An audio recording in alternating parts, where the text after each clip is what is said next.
Wow, people wey suppose talk truth to power don off mic. And if we talk, now 500,000 they go sama us, call them hate speech. But fear not, Mayegun don't come. Ingo torchlight every corner, nooks and cranny of all these bad people where they spoil our country.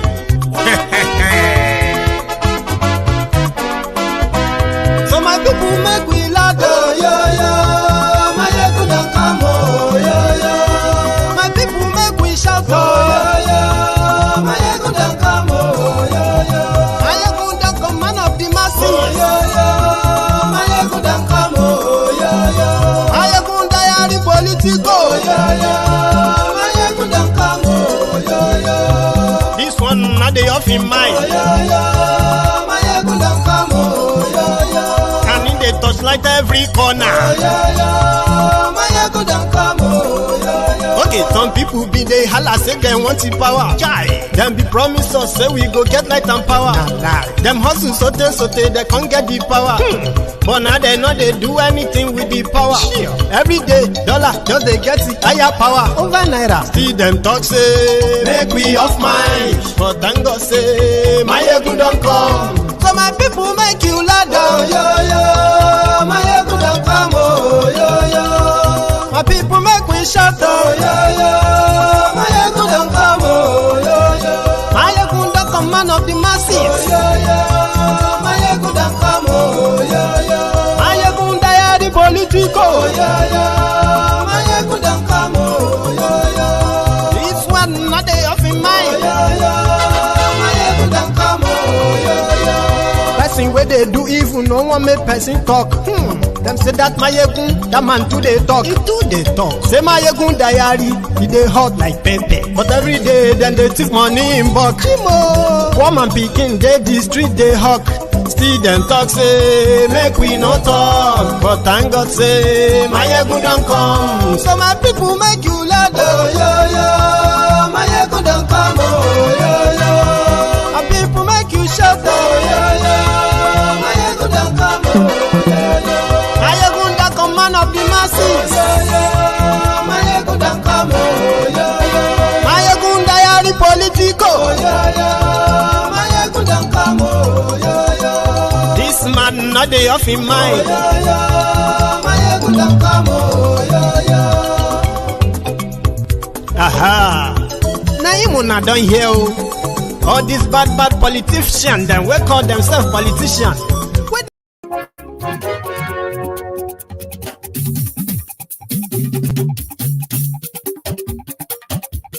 Hello there.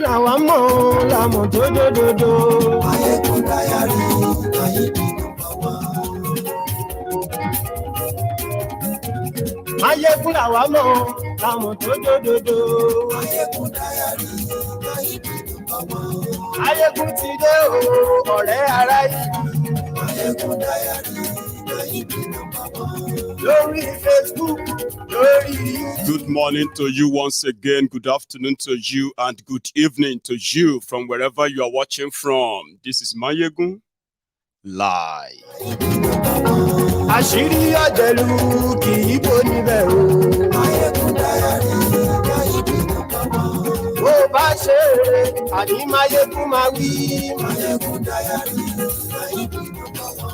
Ó sì tún ṣeré wàá gbọ́ níbẹ̀ o. Mayegun diary politico. They have kidnapped the chief imam of Owo, the same town attacked by terrorists. Almost same time last year, just a little bit over a year ago.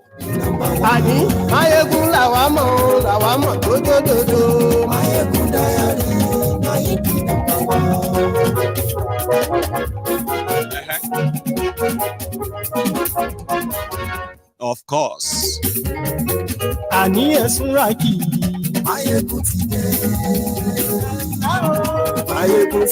Thank you so much for joining me from wherever you are watching from. Share this broadcast, invite your friends, invite your not so friendly friends, and tell them Mayegun today.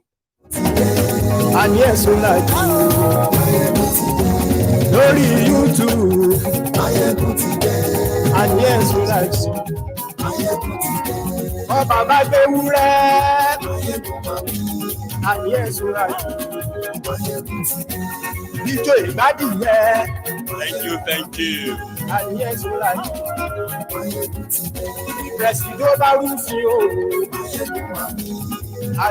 Somebody poisoned Werey Wike in 2018, and he is just telling us. They told him that his kidney, his liver, his main organs were gone. That was 2018. In case.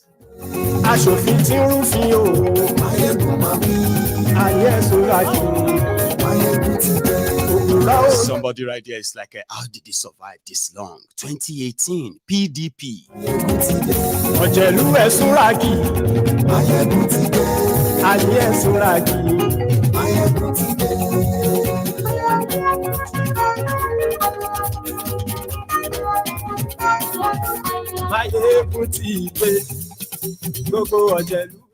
Thank you. And I want to say welcome back once again to Mayegun's Diary Politico. Of course, I am still recovering. The Sunday sermon today was kind of mad with all that disruption and all of that stuff. It wasn't a good one for a comeback. I was going to take a rest. Of course, a lot of people said, Mayegun, you are still sounding like, you haven't really, you need more rest. Okay, don't worry yourself. And I said, okay, yeah, I was going to take rest. Then I just saw where Wike said he was poisoned by PDP. Now that is something I can possibly keep the rest, at bay. If you are not alarmed, fine. But he said many other things too. And tonight, we are going to delve into that. So read the caption of the broadcast. Read the description as well. Share it. Subscribe if you haven't. And by the time we get fully into this, we'll begin to take it one after the other, including the new old rock national security advisor on pipeline and protest. Here you guys. So share the broadcast if you are still here.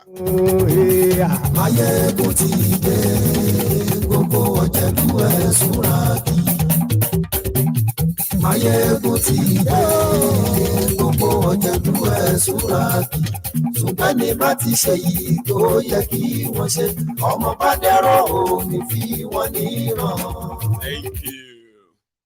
And I'm also going to see if I am going to last long to take calls, which means I won't be the one doing all the talking. The Agodi Emperor, and that is the Solo Makinde of Ibadan, Seyi Makinde of Ibadan, was at a kind of a gathering to celebrate Werey Wike. That, you are the lion, the thunder, the fire, and all of that. And it was a moment for Werey Wike to also share probably his own experience. Like, a lot of people have been so worried. What happened to Werey Wike? What happened to him? He's lost so much weight. Was it because of the election stress or something else? So when he was with his people today, he dropped the bombshell. And somehow it is news catchy. Who poisoned Werey Wike in 2018? And which organ has Werey Wike been using? What happened? Did he actually go through some life-changing medical procedures? Not that we are going to get answers, but a lot of you are already making up different things. Since the last you saw Werey Wike that looked really shrunk. I'll look for that image, okay? And a lot of you said Werey Wike is suffering from internal organ disruption. A lot of us on social media are actually like, medical doctors when no go medical school. Once they look at your eyes, like they say, you are pregnant. 6 weeks. 5 months pregnant. And you'll be like, how did you know? I'm not pregnant. Oh, and you get what I mean? So a lot of us kind of have that.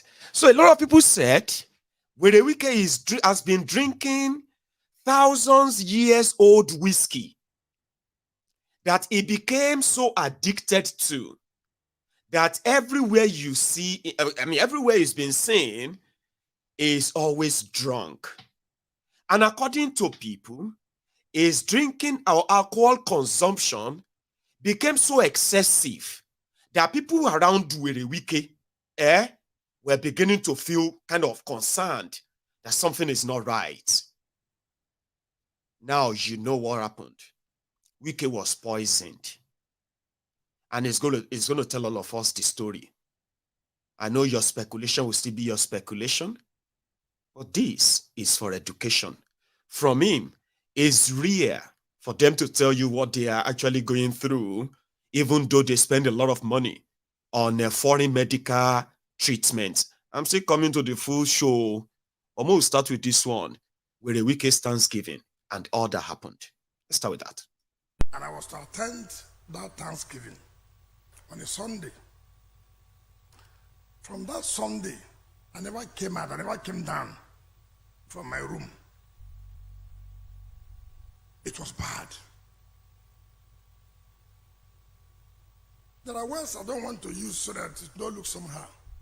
But those who attended the January 1st state banquet of 2019, we know that I never spoke that day. I just sat down there and I told my deputy governor to speak on my behalf. People didn't know what was going on. After that banquet, 12 midnight, I was taken out of the country because I thought it was over. When we go to Beirut, the doctors looked at me and I was looking at them. They were not telling me anything.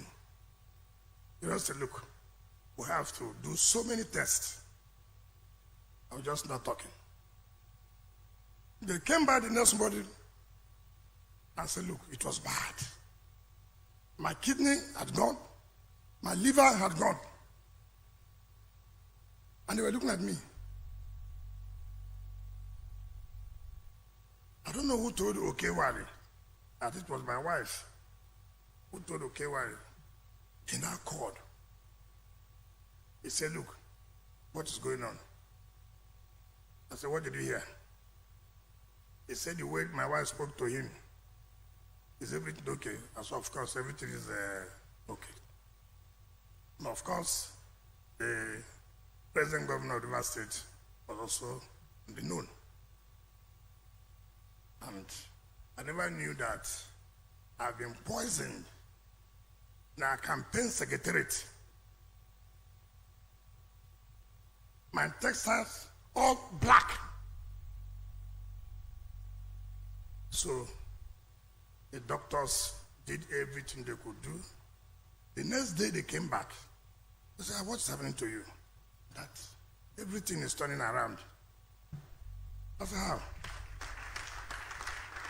They said, look, my liver is functioning now.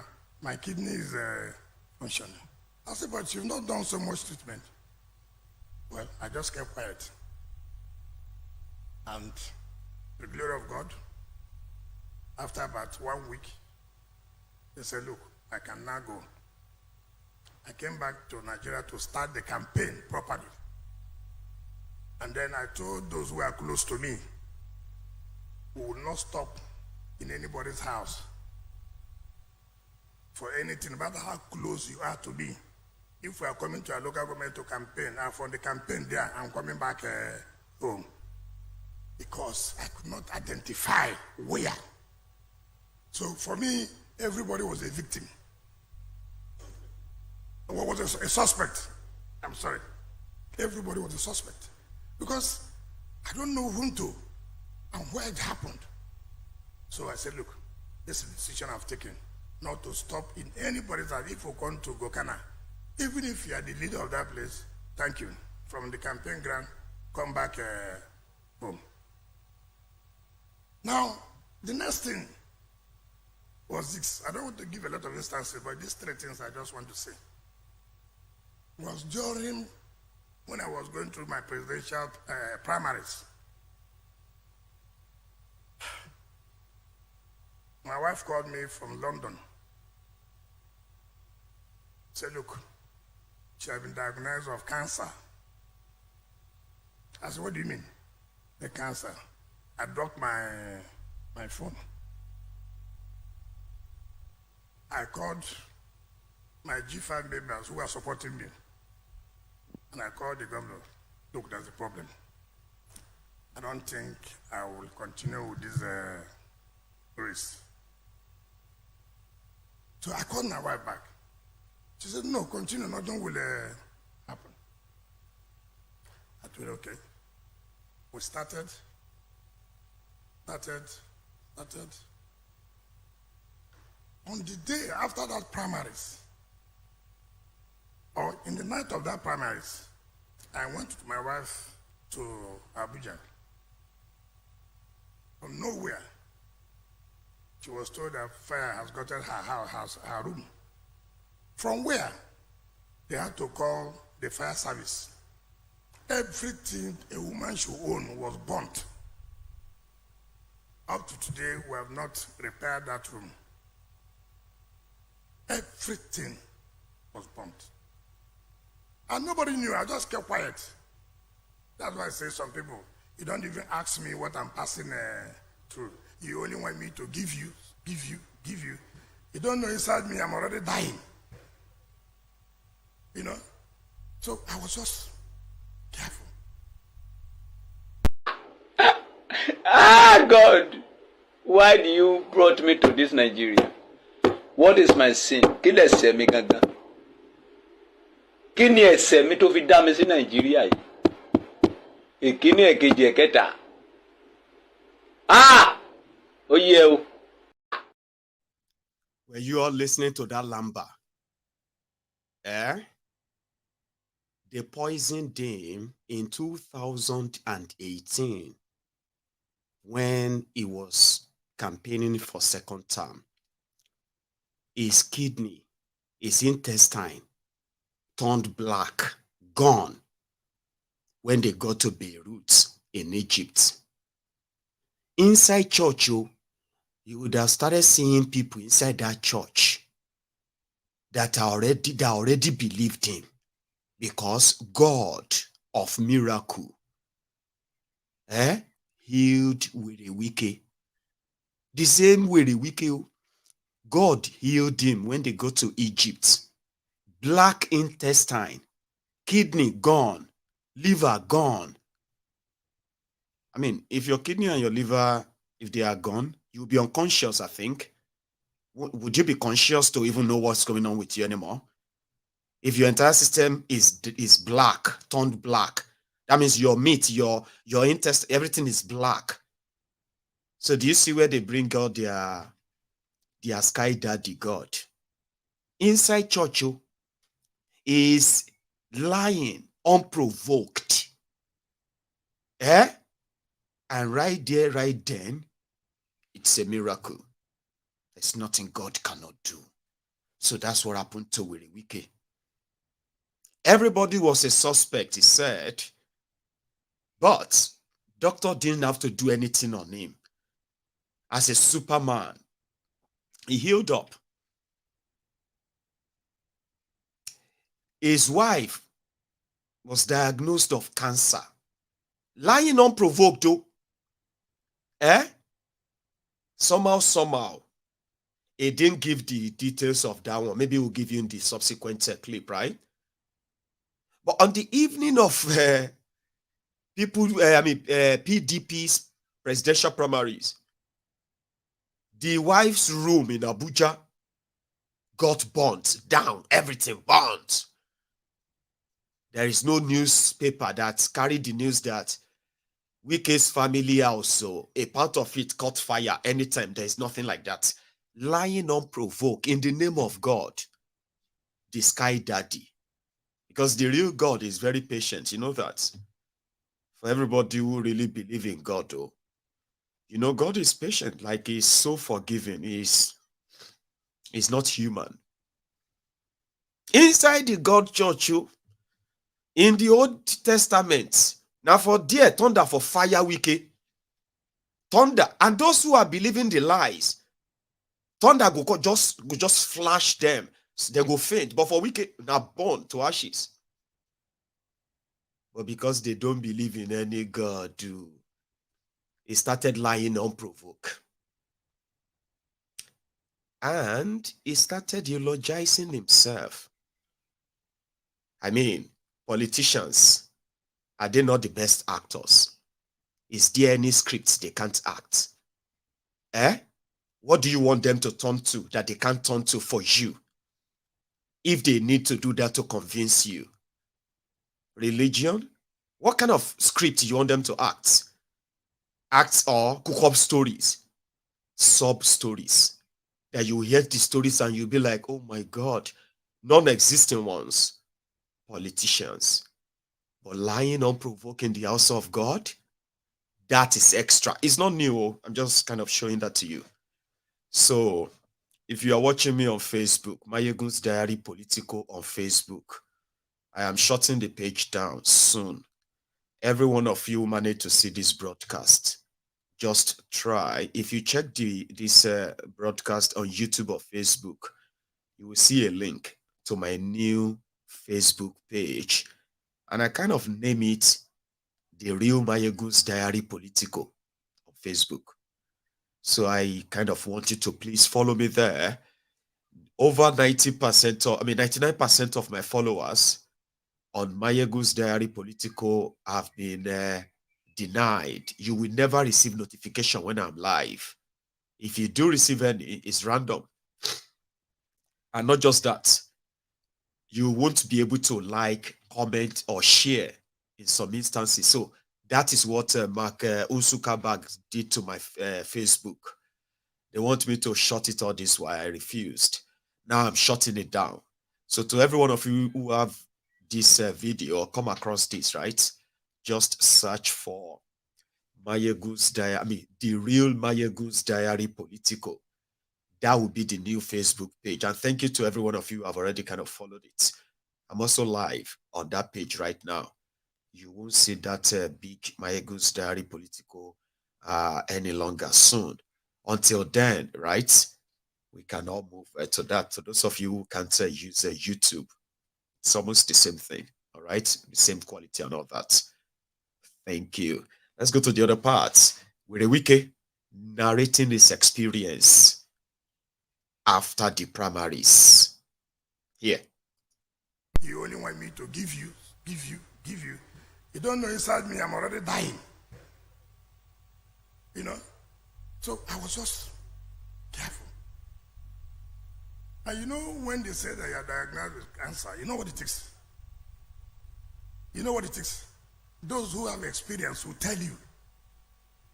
And like it is for me, I handed everything to God. And being a very strong woman, she never showed it. But thank God, today, to the glory of God, my wife is healed and healthy.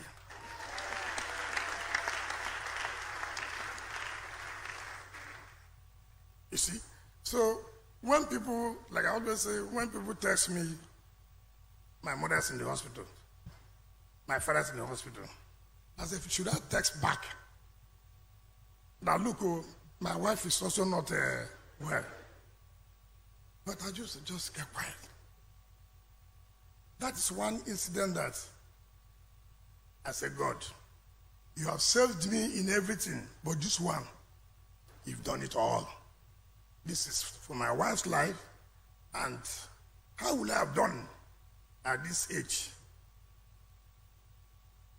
Me, I'm not a very careful person taking care of children now. And if anything has happened, you can imagine the effect it will have on my children. I thank God that today my wife is alive. Not just alive, very much alive. I thank God Almighty. Then, the last one, as we finished our primaries, my wife went to Lagos to bring my daughter. We landed at the Air Force Base. I was waiting. I said, okay, let me go to the Air Force Base. So when they land, I just enter the plane and go to Lagos. 15 minutes of takeoff. I went with Olaka Wogu and Marcus Ndage. 3 of us. And somebody was waiting for me in Lagos. I must see that night. 15 minutes of takeoff. What do we have? Boom! The air hostess was running. I said, what is the problem?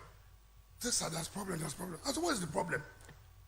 I had to rush to the cockpit. The door locked. Nobody to communicate. What is going on?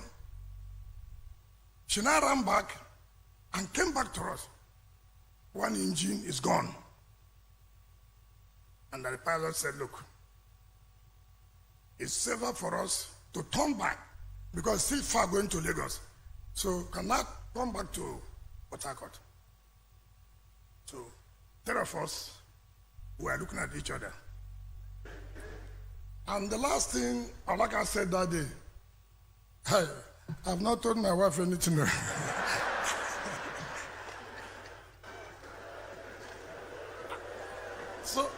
So we're just looking at ourselves. So I said, well, there's nothing anybody can do now. So, by the grace of God, before we landed, we saw so many ambulances, fire service trucks lined up. I didn't know that the pilot has communicated to them to say, look, there's a serious problem. But to the glory of God, we landed safely.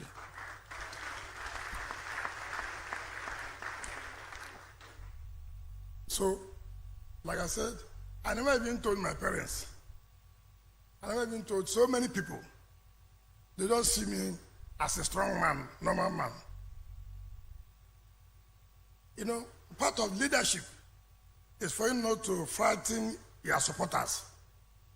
Because if your supporters know that things are wrong,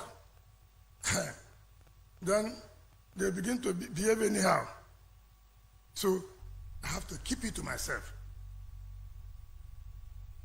Then the transition, you know, one must thank God that I succeeded, or we succeeded in having a smooth transition. None of you, most people don't know what happened and why I must continue to appreciate and thank God. Ask my colleagues how they feel that their choice or their party candidates didn't make it as their successors. How they feel. When I read on pages of newspapers, even those who have not been sworn in, just governor-elect, they started tormenting their outgoing predecessor. They have not been sworn in. They are just answering governor-elect. You can imagine that and see where I am. Nobody is tormenting me.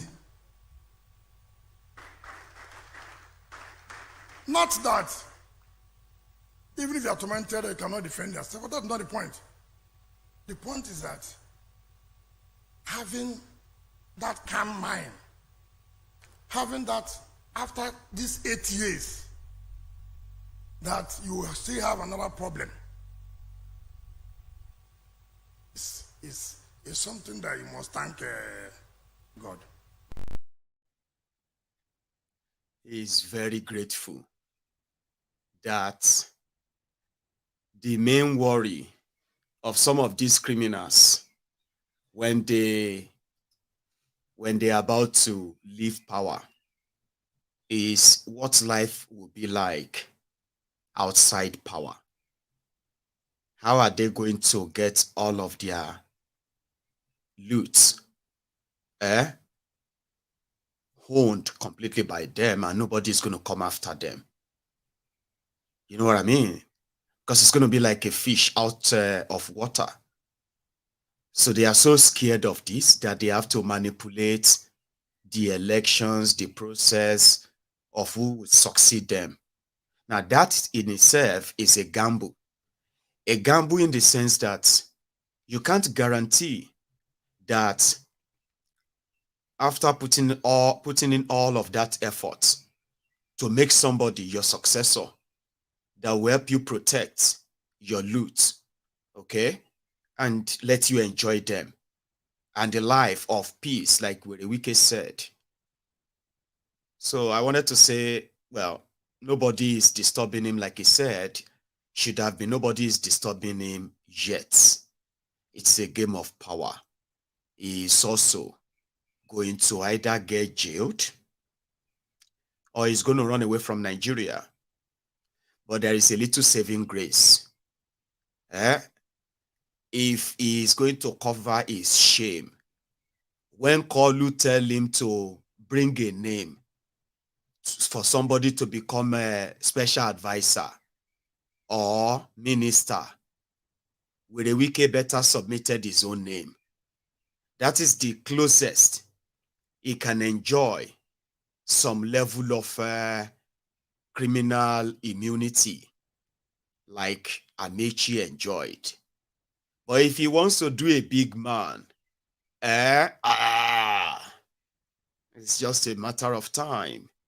He will either end up in jail, as usual, like just arrest him, try him and put him up in jail, or he will run away. So I would rather say yet. Nobody is disturbing him yet. And he's so happy. He went for two things in 2023.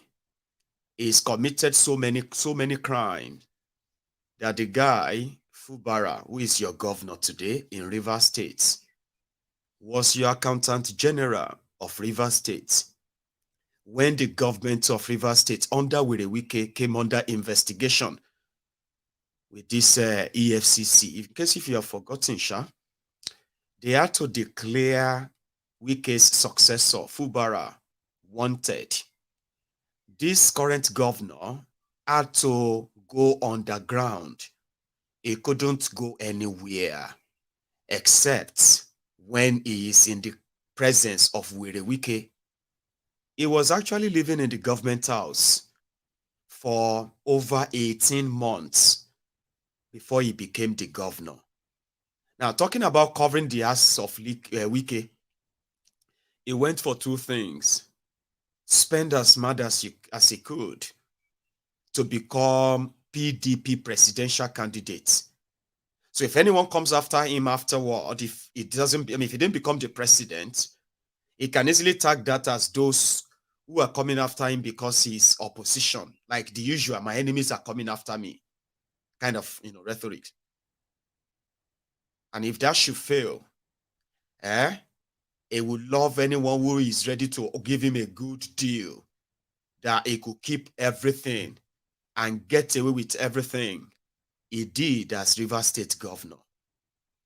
They are all criminals, and they have compromise on themselves. EFCC should have arrested Werey Wike. Normal, sure you get.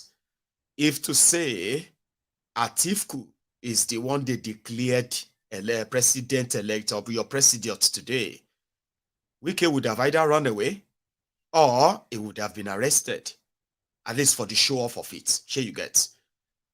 But Kolu gave him a deal that he couldn't resist.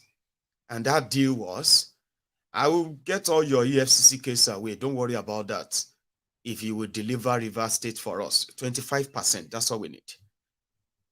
And it was like, if you promise that you're going to protect me, and everything I have done in Rivers State, of course, I'll deliver Rivers State. That's why he overdid it too.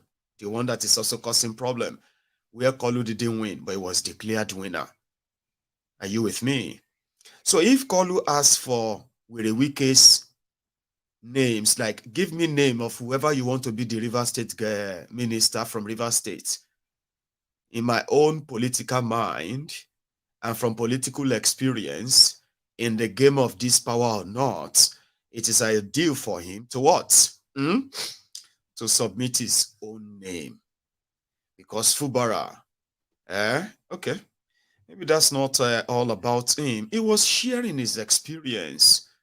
And today, the EFCC that was looking after Werey Wike and Fubara has gotten governor's immunity. He cannot be arrested. He cannot be investigated.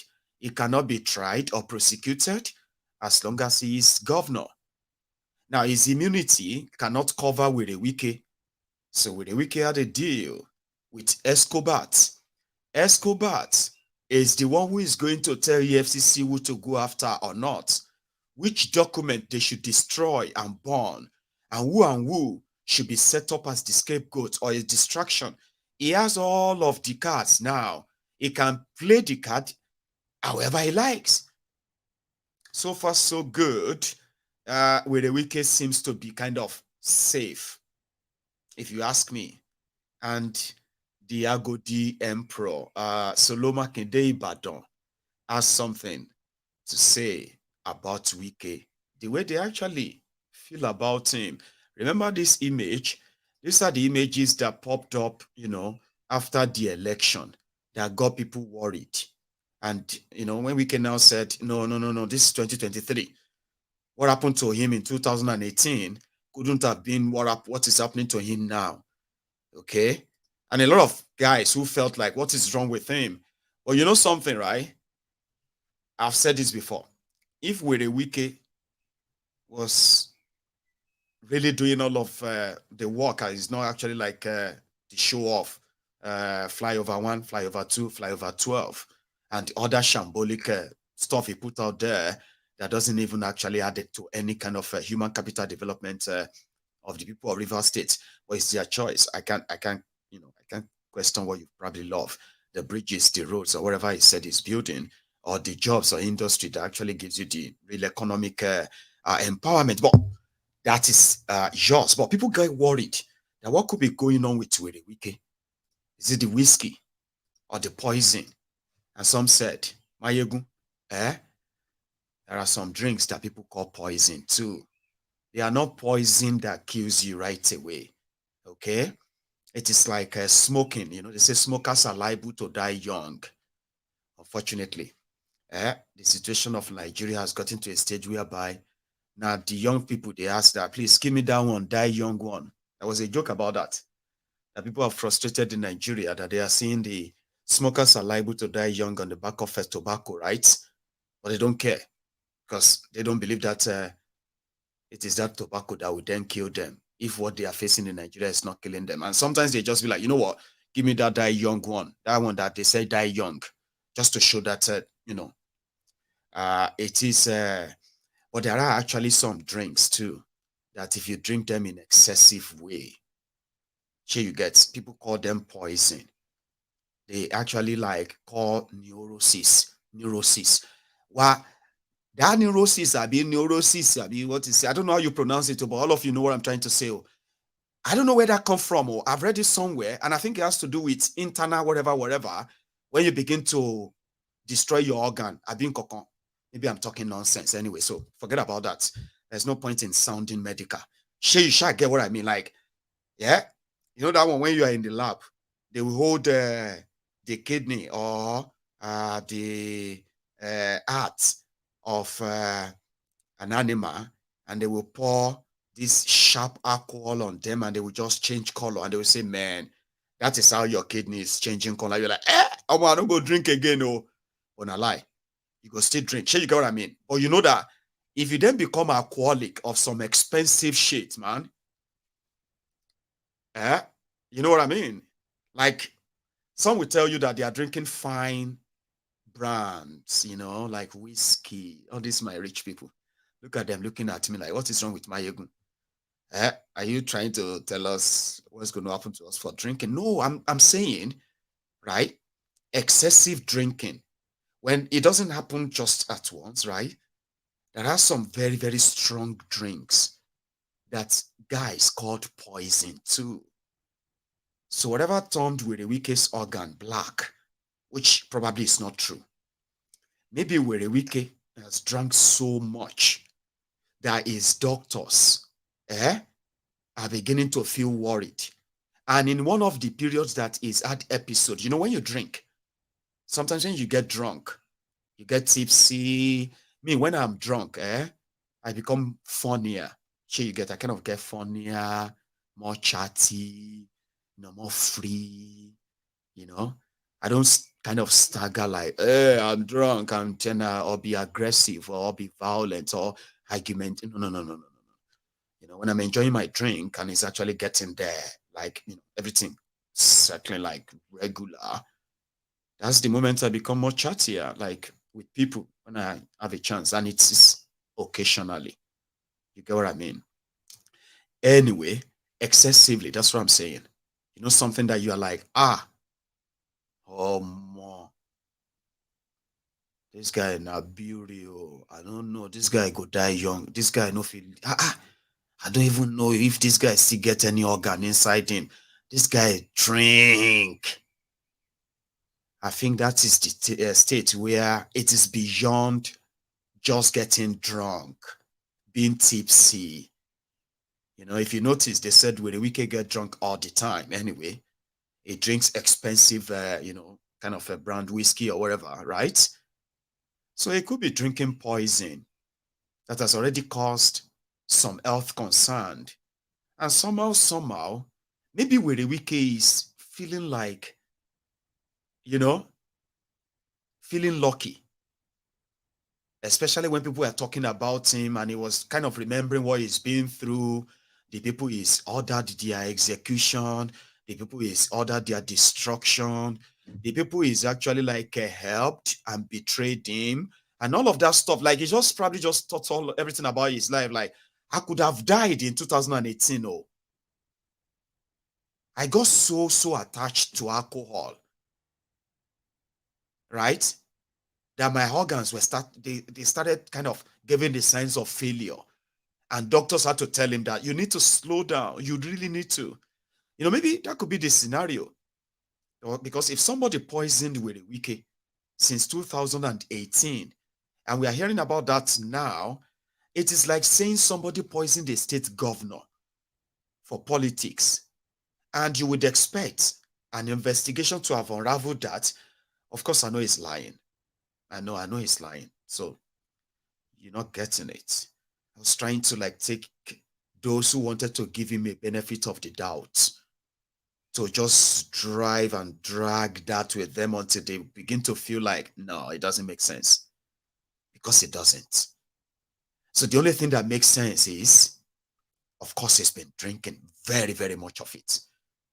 There are people that sometimes, we have stories everywhere when people become so worried about losing everything they really value so much, things that mean so much to them, like power, wealth, family, health, or things that actually matter to you. When you are at the verge of losing them, there are people who panic, and with their panic, to suppress all that fear, some resort into drinking, drug abuse, or they pick up some kind of strange behaviors in order to hide from their worries and their fear because they don't want to face them. And you should remember, all your politicians, as desperate as they are a bunch of mentally disturbed people who are so worried of losing whatever they are criminally gathering for themselves. They are as worried as many of you are of what will happen if your source of income is completely in any way taken away from you. Now, let me explain that to you again. Your politicians in Nigeria, the moment they gain access to power, they kind of live in a different world, a world that makes them feel kind of invincible. You know, when you talk about poor electricity, you'll be wondering, are they not in the same country with you? Are they not seeing it? When you talk about insecurity, do you need anybody to explain that to them? Because they are supposed to be there in the same country with you. How come they didn't know? When you talk about unemployment and the rest of that, you'll be wondering, like, how come? Because they are living in a different world and they are worried and scared of going back to that same world that you live in. And that's what power does to them. So in the process, they become more desperate, whereby everyone and everything that can help them feel like they are in control and they are not losing control, including going about with, spirituality, prayer warriors, babalawos and that. Others, even despite having all of that assurances from all these spiritualists, that they are safe, they will be fine from the consequences of their crimes, of their sins. A lot of them still have to resort into other, other horrible things in order to manage their fear. Werey Wike, probably, we know there are some of your governors who are drug addicts. We know some of your governors who are pedophiles, who are addicted into going after children for sex. And they are also the same criminals who appear to you that they are fighting for religious this, religious that. You know, you have a bunch of lunatics, depressed criminals, like what some people call Nigeria is currently like an asylum, yeah? And they said that the lunatics have taken over the asylum. You know, asylum, where you have lunatics suffering from different lunacy, the country of 200 million mumus, as they popularly say, a country that is suffering of over 90% of their people suffering from mental health problem, according to their own health care ministry or so. So what you currently have in Nigeria, that a lot of you don't know, is that you have lunatics who have taken over the asylum. They are the lawmakers, they are the governors, they are the president, he is the president, and they are out there pretending to be looking after you, unfortunately. So if Werey Wike fell into alcoholism to manage his depression and his fear, and just less than a month after becoming a former governor, he continued to express his fear, his worry of his own personal protection that he had unfettered, unchallenged for 8 solid years. So if alcohol is not going to help, or if Werey Wike is not going to have any kind of protection or public attention as he enjoyed the last 2 years of his 8 years, one of them where he murdered the people of Rivers State because they are Igbos. I mean, I don't want to keep listening. Listening all of his,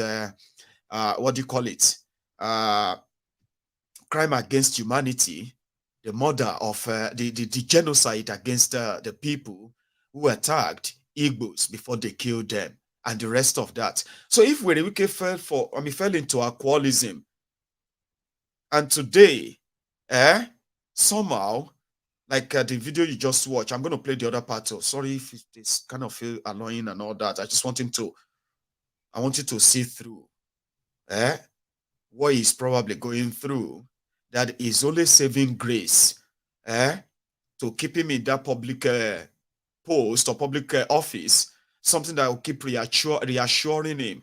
Maybe, just maybe, that could be his own recovery. I'm just saying. However, here is the concluding part of Werey Wike's nobody is disturbing my peace despite all I did. For now, I told you, lunatics have taken over the asylum. You have heard about You've heard about Asari Dokubo, yeah? I have something for you on that. Let's go back just shortly. We do so that we won't have anything called pre-election cases and the rest. And everybody agreed. The governorship forms, which I paid for, the elders met.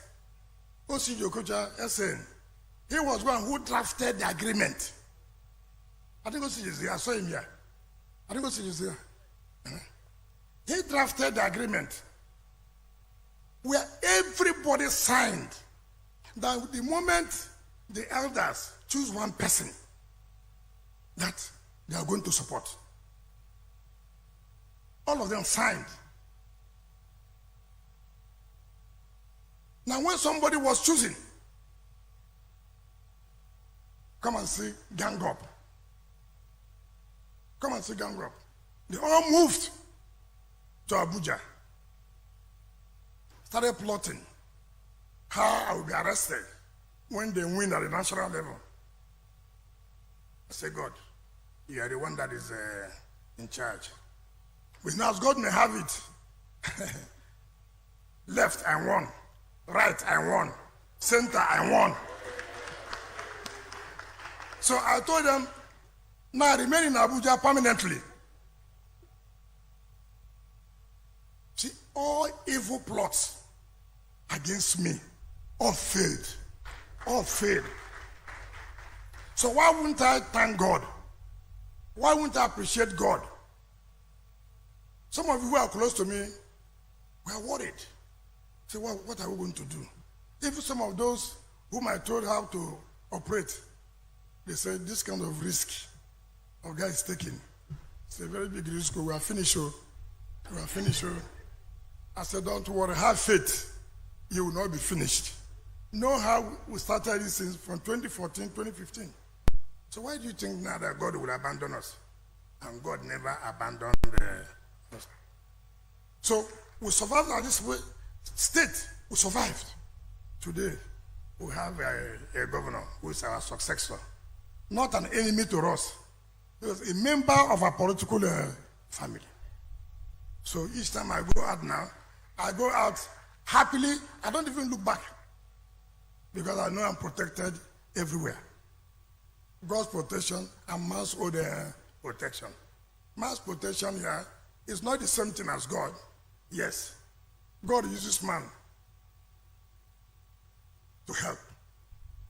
Just like the Senate president here. When I was running in 2014, 2015, he came out.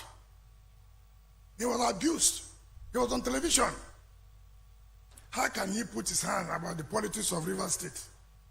He told them, look, he has seen that the only body who can win this election now should be me. There was no abuse they did not give to him. He did not just come out. He gave me 200 million naira for that election. Don't look back. EFCC cannot touch you. Don't look back. Don't look back. As at that time, that's why I said, one good turn deserves another. If he could do that for me, now, I can also support him. And we thank God he succeeded. Let me thank Autumn, our youth leader, chairman of the vice chairman of the governors forum, Makinde. He's the governor, but under G5, he's our youth leader. Let me thank Autumn, Ugwai, and Ibazu, Mimiko, Fayoshe, who's our younger brother, Bakwambo, Beladeke. At that time, they all stood firm. When we were passing through this, they all stood firm. I don't know how to thank them. We have the G5 and we have the integrity group. G5 is part of the integrity group. People like Jank, they are all that firm, day and night. And when we lost, he came. He said, look, you've done your best. Leave the rest to God. And that's how it is. So my brothers and sisters, I thank you most sincerely for leaving everything you have to come. Did he just say Akpabiole gave him 200 million? I mean, I'm not going to say no, but for those of us who were following the politics of that time, Akpabiole couldn't have given you 200 million. But he had to say it anyway. So, and he was telling Akpabiole there that, no, don't worry. Now we get power now. We are safe. We are protected. Don't look back. EFCC is not coming after you. No, don't worry. You are protected. Publicly, lunatics have taken over the asylum. Criminals, they have taken over the penitentiary. Like say, the criminals have taken over the prison. And that's exactly the same as lunatics have taken over the asylum. Nigeria is now in the hands of the dogs. It's not in your favor. Enjoy the drama. Laugh where you want to laugh. But none of it is in reality funny. Lives are at stake. And I hope you remember that. They called Werey Wike. Now, just a quick add-on. This was what Werey Wike had to say about Akpabiole when he was minister of the Niger Delta, NDDC. We report that there is no collaboration we have had with the NDC, that they have completed one. The Mother and Child Hospital, we are supposed to have collaborated with NDDC. We brought our own part of the money. NDDC didn't bring it down. Okay, refund us our money that you are holding. It was a war. Thank God they know if they didn't pay what the problem will look like. And they paid back that money. Now, the headquarters, where they are now, Mr. Minister, you are here, you and the MD. You told me in Government House that you partner with the state government, that you are going to bring 2.5 billion, the state government will bring 2.5 billion for the dualization of the bypass.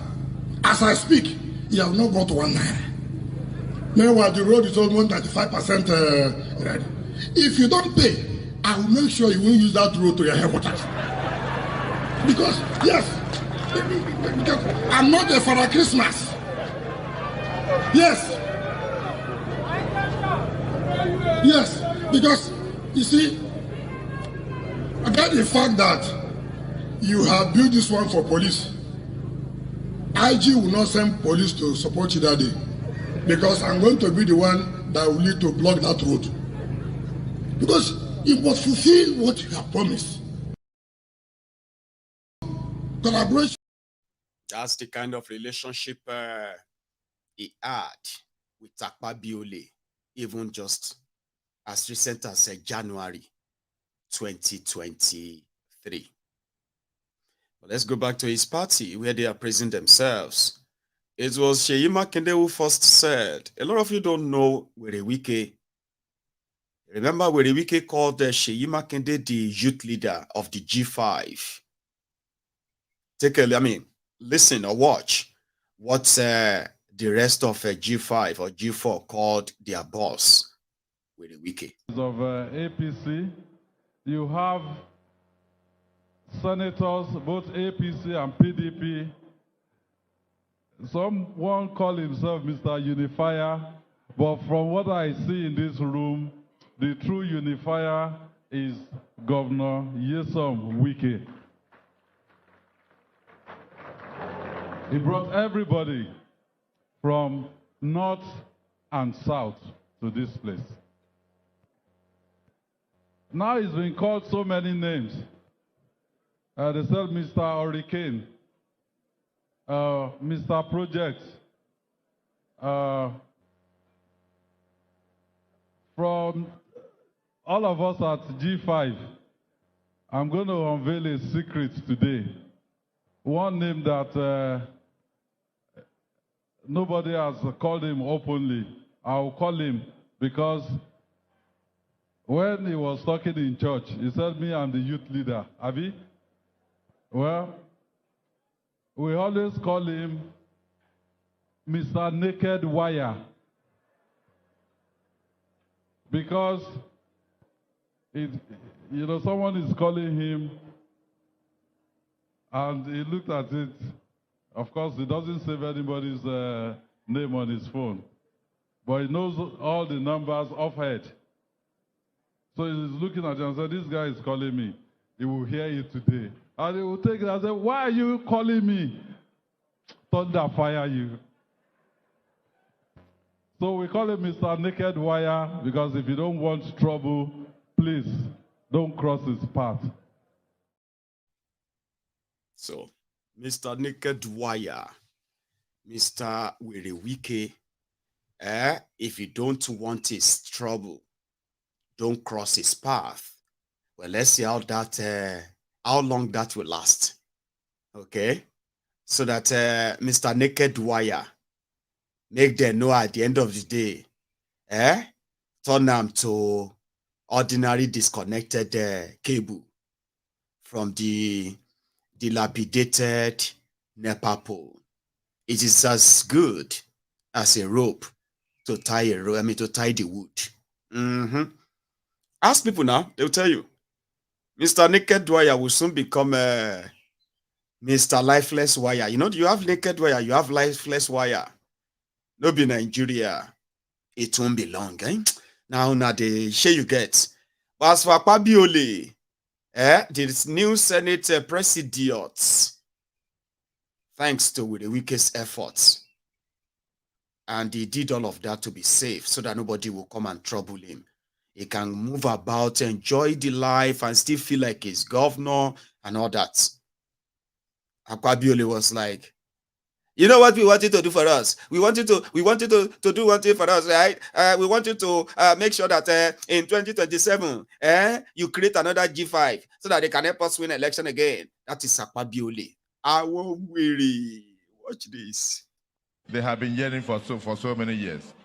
On a very personal note, Your Excellency, the immediate past governor of Rivers said, you said in the church that the then Governor Godswill Akpabio assisted you with some money when you were running. That money came from my savings in the telecoms industry.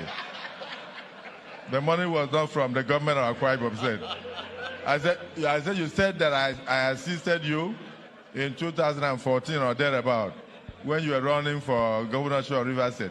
That money was from my savings in the telecoms industry, where I was a managing director. It was not from the government of Akwa Ibom State. I felt I should make this correction so that people. I paid tax on that money in Lagos. So definitely. So if you check, you will know. So and also, if I describe you too much, who knows whether we are going to compete with each other in future. I would have loved to say that you are a superlative performer. I would have loved to say that you are uncommonly exceptional. But maybe I should also point out that you have even surprised yourself. I don't think when you were coming in as governor of Rivers State that you knew that you could do what you have done. They have been yearning for so many years. On a very personal note, Your Excellency, the immediate past governor of Rivers State, you said in the church that the then Governor Godswill Akpabio assisted you with some money when you were running. That money came from my savings in the telecoms industry. The money was not from the government of Akwa Ibom State. I said, you said that I assisted you in 2014 or thereabout when you were running for governorship of Rivers State. That money was from my savings in the telecoms industry, where I was a managing director. It was not from the government of Akwa Ibom State. I felt I should make this correction so that people. I paid tax on that money. Sorry, I left that on replay. Anyway, that's them trying to make. It's like making mockery of everybody watching and listening to them. Like they're because everybody could tell they are trying to like play that dumb game that looks like, oh, I didn't steal money. Oh, I only gave you that money from the savings when I was, cut the crap anyway. But that was them at where they are trying to make Werey Wike feel better, that he's done something well and it's going to be a time to pay back. Okay, and I hope they won't poison him. We may never know who poisoned Werey Wike. We may never know. But there is this assurance clip that got replayed. I did say something to you about Dangote this afternoon, right?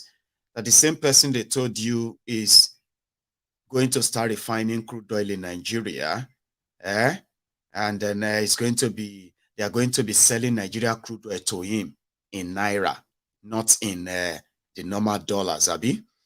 However, there are many other revelations that are coming out now. A lot of you are seeing them, but somehow you are hoping that they are not true, but they are true. In one scenario where they are trying to stop the what you can call the fuel importation certificate given to Dangote, how could you give fuel importation license to somebody you told Nigerians that the emergence of a Dangote refinery is going to end fuel importation and end subsidy in Nigeria? Then you turned around to say, okay, it's not going to end subsidy. And you have, after Nigeria gave Dangote over $8 billion to build this refinery that is even still very much uncompleted. Now, this $8 billion US dollars that Dangote is yet to produce one single petroleum from its refinery. The central bank under Emefiele said Dangote has already paid back over 70% of the loan. Yeah, that's part of the GBT. The money is being invested in Dangote refinery. Nigeria money invested in Dangote refinery in the names of individuals, okay, who are indeed going to be called investors.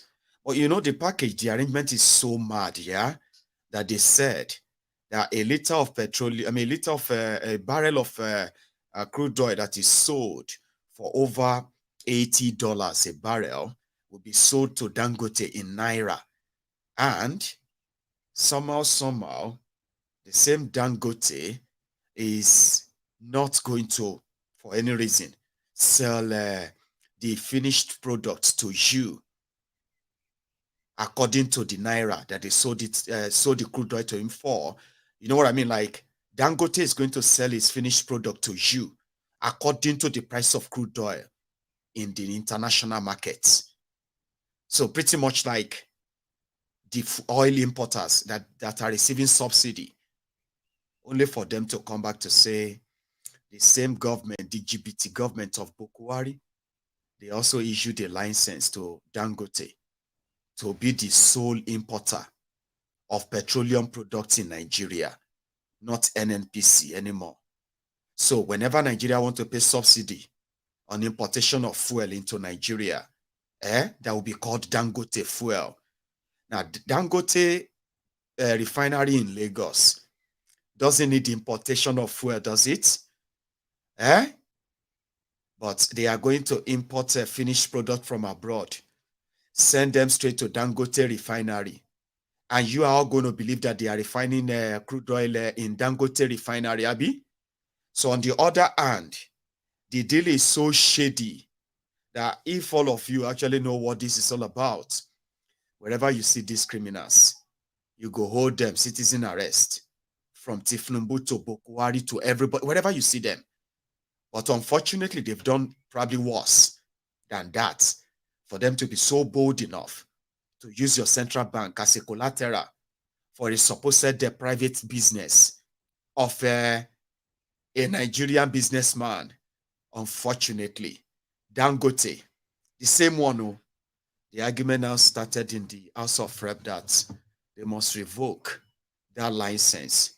Now, the rookie, a new lawmaker that was trying to move that in House of Representatives, that the license that Buhari gave to Dangote to be the sole importer of petroleum in Nigeria, that you are buying a liter of petrol at 600 naira, 500 naira, 700 naira today. They are just preparing you for this Dangote consortium, this Dangote monopoly. Nigeria will be paying him. You will be paying him. At the end of the day, Dangote refinery scam won't even produce any single fuel at any commercial quantity until 2025. I don't know if you know that anyway. That's not that's the truth. Dangote refinery cannot produce any finished refined crude in Nigeria at a commercial quantity until 2025. But they opened it last month and they told you it's going to start production in July. What they didn't tell you was they already gave him a license to import fuel into Nigeria. And from July, Tinubu's government is going to start paying subsidy to him. Yes, they will pay him. You're going to see they'll pay him. And because you already thought they've opened Dangote refinery, therefore maybe Dangote refineries is already pumping out the fuel. Maybe Dangote already told you that it's not going to cut its cost. So at the end of the day, everything will just kind of just move like that. And according to them, it's a country of 200 million mumu. Even if they know the truth, they dare not challenge it. How can they? They don't have that ball. Do you have the ball to challenge them? You would rather excuse it and hope what Mayegun is saying right now is not true. Oh, Mayegun is just saying that. It may not be true. Don't worry. You will find out too. A rookie lawmaker tried to challenge that, then chop arm because of inexperience. They wanted to stop that Dangote license for oil importation. Really? And this happened, guys. A long watch. Gaya Ajin Gyalbasu Federal Constituency. Mr. Speaker, I rise to send a matter of urgent public importance. Mr. Speaker, yesterday NNPC has issued import permit to Dangote for a sole importation of petroleum product in this country. Mr. Speaker, NNPC belongs to all Nigerians, and there are other importers of this petroleum product in this country, and they have all the infrastructure. Just introduce the subject matter so that we can get a seconder, please. Okay. I tried to move that Dangote was given sole importation permit of petroleum products. I moved this motion. I so moved, Mr. Speaker. Any seconder, please.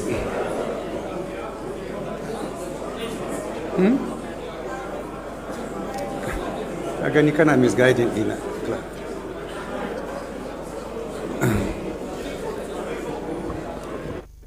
If I ask you, you don't know, just say you don't know. It doesn't require a seconder. Thank you, Mr. Speaker. Honorable colleagues, I remain Benjamin Okezie Carlo. I represent the good people of Nigeria, starting from Bende Federal Constituency. Mr. Speaker, I rise to assist some of our new members who are desirous of presenting motions to be well. Honorable Dogwa, please can you approach the chair?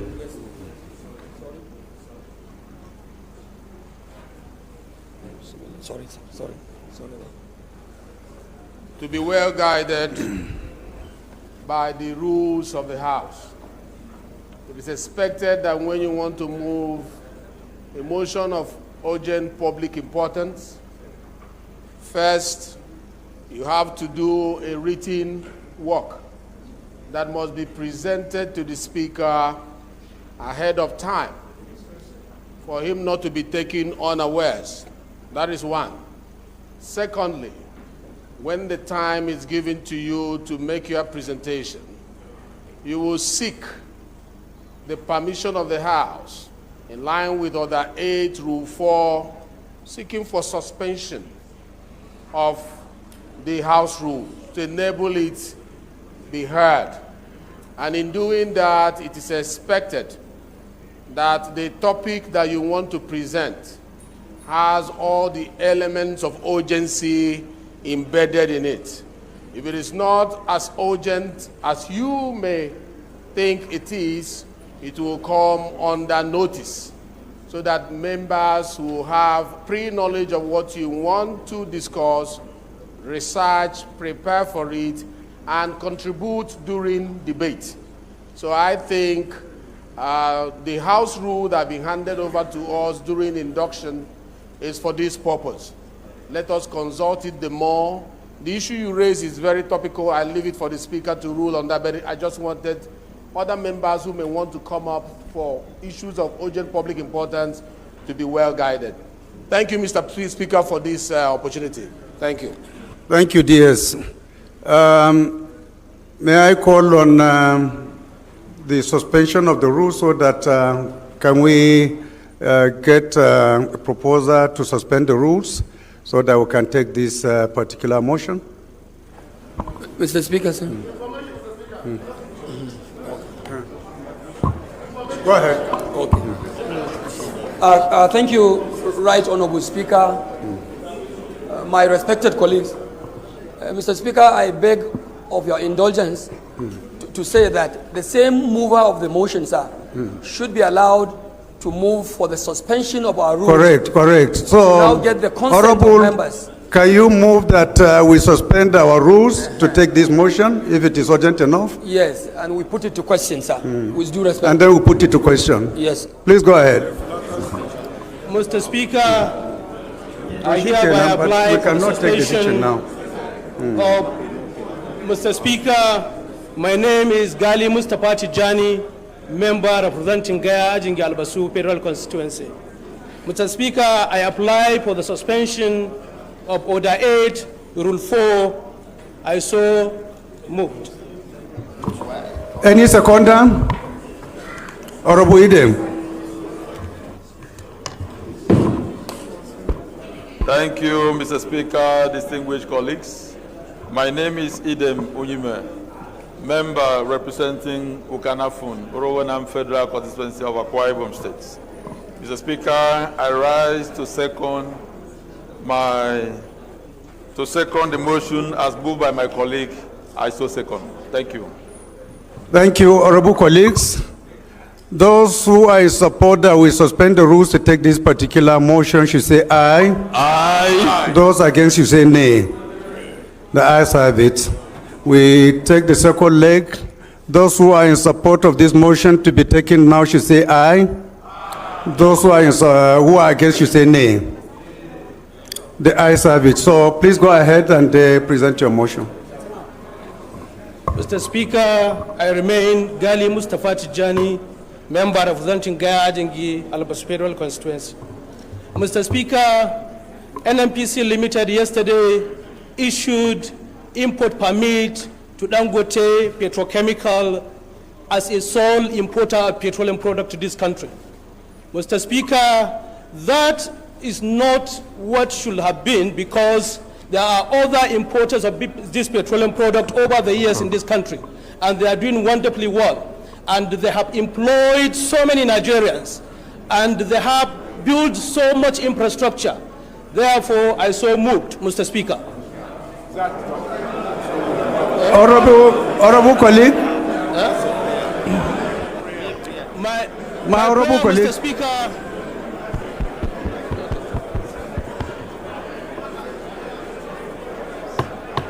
Mr. Speaker, my prayer is that this...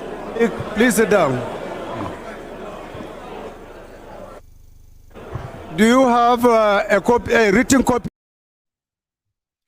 At the end of this month, it is going home with, what do you call it? It's going on with at least 214 million naira.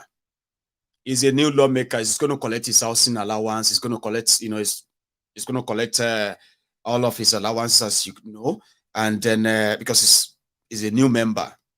So, but he was, or should I say, well, he's a new member in experience, okay?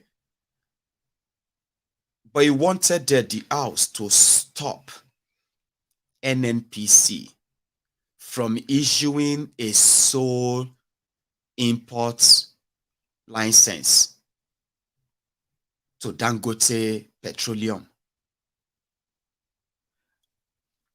NNPC in Nigeria, in the last 7.5 years, they have supervised the stealing of Nigeria crude oil that is valued at over 118 trillion naira in 7.5 years. 700,000 barrels of crude oil were being stolen from Nigeria every day, uninterrupted, for a straight 7 years. When they found one of those who were stealing Nigeria oil, the vessel, you know what they did? Breaking news. We found one vessel among those who were stealing Nigeria crude oil. Oh, brilliant. Who are the owners? Who are the crew? Where was he headed? Where was he from? Who are those, who are those working with it in Nigeria? This is a good thing. A vessel doesn't just appear. A vessel of that size doesn't just appear. Where Nigeria have crude oil that is being stolen. But before we could even say jack, they've set the whole ship ablaze. They burned the entire thing, and that was the end of those who have been stealing Nigeria crude oil for 7 years. 118 trillion naira stolen. And when it comes to the payment for subsidy, under Buhari, Nigeria paid over 15 trillion naira for subsidy, 16 trillion naira for subsidy, 16 trillion naira. Nigerians still spend more or pay more for a liter of petrol. The scam was so huge that people didn't even know that it was NNPC that is importing fuel into Nigeria, only them. And the NNPC is paying itself fuel subsidy when their job was to monitor the oil industry of Nigeria, including the sale and everything, protect the interest of Nigeria. This crook destroyed Nigeria. And when Buhari, who supervised all of that, when he absconded to Niger Republic, the same NNPC became private company. NNPC is Nigeria owned. That's Nigeria National Petroleum Corporation. It is Nigerians' property. Okay, maybe I was wrong. Some said NNPC is actually Northern Nigeria Petroleum Corporation. It is not Nigerian National Petroleum. No. That's the bogus meaning they gave to all of us. But if you look at the NNPC very well, it's probably belongs to Northern Nigeria. It's like an entitlement. They own it. So they sold it. They sold NNPC. They privatized it. Nigerians didn't even know who and who bought or what, and what is their own share in it. Nobody knows anything.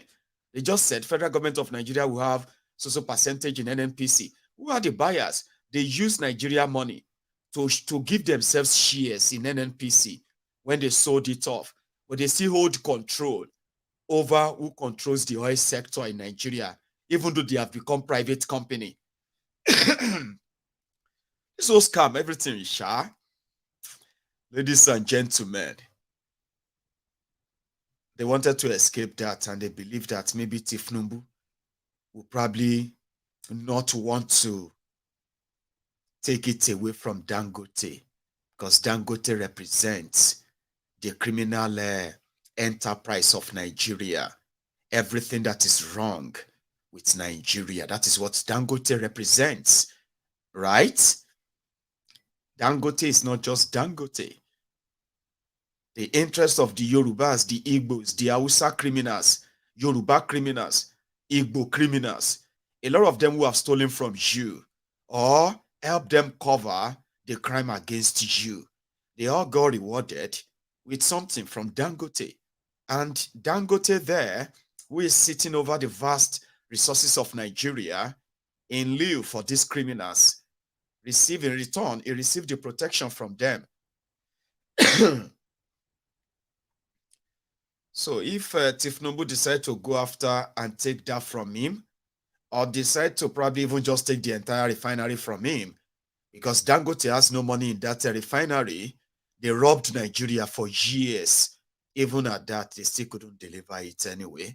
So they would need somebody to continue to write the blank check, and that would be Kolu. Kolu will write the blank check, except if it's going to be, I mean, it won't write the blank check, except if it's going to be the one that is actually like owning the Dangote. And all of this deal, they believe that maybe if Dangote owns it and be the one to say, oh yeah, he's the one importing. So if you take it away from him, you are taking away the power of the people that can destroy Nigeria because of that. Something like that, Sha. Because I don't understand this. So Dangote get refinery. Dangote still be the only person who can import fuel to Nigeria. So which means if that before Dangote starts refining anything, it can still continue to import the same way he's the only one who can import sugar. Import this, import. Anyway, you know what I mean, Sha? So how do you sell off the national assets? We don't know the buyers. The national asset, NNPC, and its properties, they sold them. Tinubu is talking to people, and the people he inaugurated to advise him on policy, on the economy. They told Kolu to sell Nigeria properties, assets, to pay debt, if they really want to get Nigeria out of the wood, at least for a starter. But Buhari don't sell everything. Whatever is left now, maybe land or something, I don't know. Here you get. Dangote owns the Nigerian oil industry now. You know what I mean? So yeah, NNPC just did that, and a rookie lawmaker wanted to bring it to the attention of his own colleagues that this is so wrong. And inexperience killed it. And you probably will never hear anything more about it. But you can put that as one of those would-be dramas. So, Asari Dokubo should probably be, those guys should be nominated as those who are going to provide alternative security for you in Nigeria, because it's meant to, right? So Dokubo was inside the asshole Rocker Villa where he met with Kolu, and then he said that after conversing with him, they've worked out something to end oil bunkering in Niger Delta. Does that even make any sense? And a lot of people said the ombudsman slaves, the sophisticated morons, the Lagos Abobakus, they confidently said that there's nothing wrong in working with all these criminals. Listen, Asari Dokubo, James Sibori, Kabaka, MC Olueron, and all those rogues in this your Nigeria, like I told you, where lunatics have taken over the asylum. Of course, they would have to promise protection, just like under Buhari, when Makinde was providing security or promising us security in southwest Nigeria and eastern Nigeria. Makinde had to sign a deal with this former governor in Anambra. You know, Makinde even got appointed into, why did I forget his name again? Your former governor in Anambra. He appointed Makinde so that he can bring peace to Anambra. If Fulani terrorist, if you kill any cow, you will pay 500,000 naira. So if Fulani terrorists kill you, because they are fighting you and all of that, they kill you. So the Fulani terrorists will pay you 500,000 naira. That was part of the deal that Obiano signed with this Fulani terrorists in Anambra too. They went to Ondo State. They said they wanted to become part of the Southwest Vigilante to protect us from the Fulani terrorists. Makinde, that is the spokesperson or spoke group for the Fulani terrorists. So anyway, we saw all that shaggy. Now the terrorists seems to, the Islamic terrorists are gone, or probably kind of taking the back seat for now. So the Southern terrorists are taking charge. So Asari Dokubo said he's been providing security for the people for the travelers of Kaduna Abuja Expressway. Remember that Boko Haram, Fulani terrorists, they call bandits, have taken over all those axes for 8 years of Boko Haram, Abi? Well, you know the story. So what happened now is that under Boko Haram, by the way, terrorists were protecting pipelines from vandals, from oil thieves, and all of that stuff. But after meeting with Escobar, Asari said there will be no oil theft in Niger Delta anymore. Now let's cough, right? Let me give you this repeat, and then we'll move on.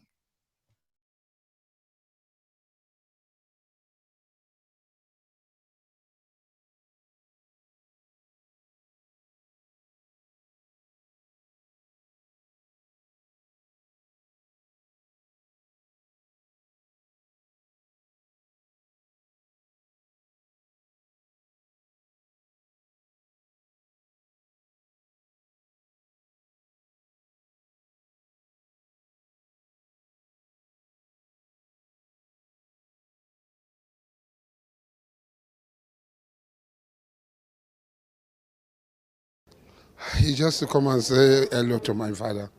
I've congratulated him before this time and to give a word of support for what he has achieved and what he has done so far. And I know that Nigeria had changed. Nigeria had turned 360 degrees in the positive direction. When I'm speaking about the president, I'm speaking from a personal point of view. I will do everything, I can stake everything to make my father, in quote, succeed. And that is a promise I had given to myself and a promise I've given to him. Oil theft will be stopped. There'll be zero oil theft in the Niger Delta, inshallah. Thank you very much.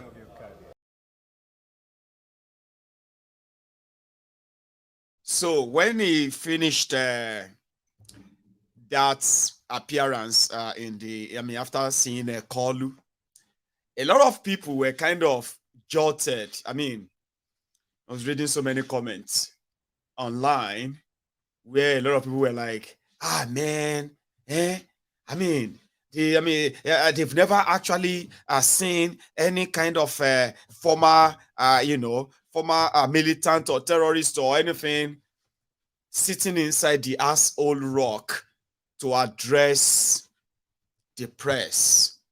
And this is more so degrading, insulting, and all of that, and like severe pain. Anyway, and I was like, don't worry, you are going to see more of that. What are you going to do if you see MC Oluero inside the asshole rock? Coco Cider and the rest of them, are you going to pretend that you are surprised?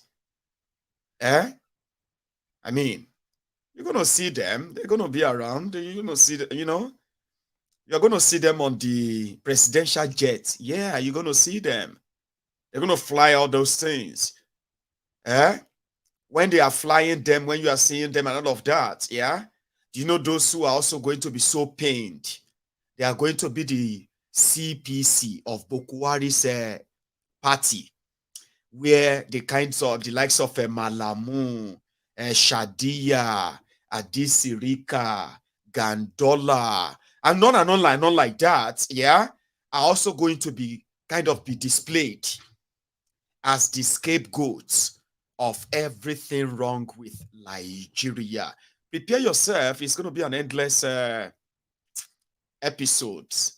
But for those who are going to see for now and those who are still going to end up and they're going to be used as scapegoats, of course, time will tell. I have an advice for you. If you have been one of those, if you have been like me, people who don't live in Nigeria, vocal, free, we could say whatever we wanted to say. We have the freedom of speech. In Nigeria, you know that the freedom after speech is not guaranteed, Abi. And I want you to know that Even though Bokwari is not there, the same pattern is still playing itself. If you know, say you know won't end up in any of their filthy, inhumane dungeons, don't go to Nigeria. There is this guy, let's say the name again, Ayo Shoguro or something. So the guy was visiting Nigeria. And this happened just a few days ago, by the way, just 2 days ago. So when he got to Nigeria, he was picked up at the airport in Abuja. What's going on, what happened and all that, no explanation. And that's how he ended up in what later came out to be DSS detention. He's been very vocal on social media, especially on Twitter. He didn't tell anybody. Some people probably didn't even know he's not in Nigeria until he was arrested. And he probably didn't tell anybody he was going to Nigeria. So what then happened is this. They already have our names and what we have said or currently saying. Remember the hate speech bill and social media bill or social media, whatever, where you can go to jail if, for example, you say, Kolu has dementia, which I have said many times.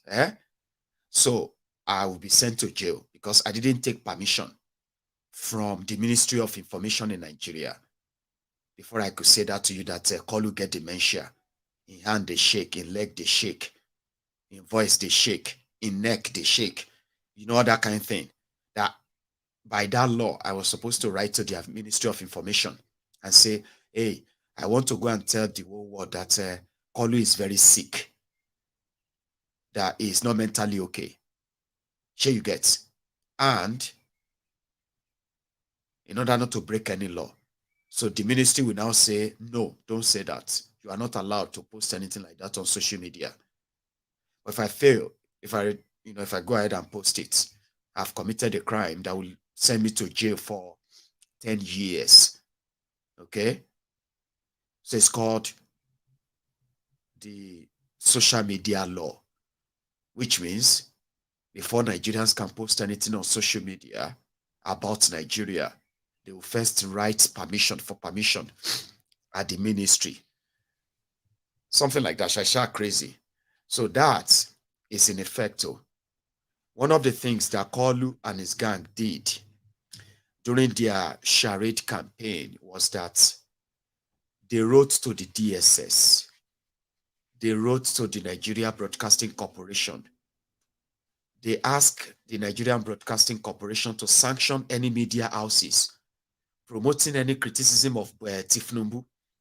Anybody writing anything or posting anything about Tinubu, any of those things on social media, if any media house in Nigeria should publish them, the NBC should punish them. Here you get. And NBC was like, okay, we're going to do that. Don't write anything against the APC candidates or you go to jail or you pay fine. And they actually sanctioned few media houses, by the way, because of this. 5 million naira, 1.5 million naira. Some journalists got fined too for what they called criticizing Tinubu. Then they wrote DSS. They wanted DSS to caution the people who are criticizing Tinubu, who are writing about his drug case in America, his heroin trafficking case, where he forfeited 460,000 US dollars, the proceeds of heroin trafficking, to the a district court in Chicago, Illinois. If you say all of that, DSS will arrest you to come and give them evidence. Even when all the evidence is on social media, is online, it's everywhere. But APC, Egbekegbe Tinubu's people, they wrote DSS to arrest anybody. Remember, this was when they are not like in power. It was election. Now they have that power to appoint who is going to be the DSS director, who is going to be the NSA, National Security Advisor, to to appoint who is going to be the police IG, including who is going to be the justice, this or that, including your Chief Justice of Nigeria. Now, they have all that power.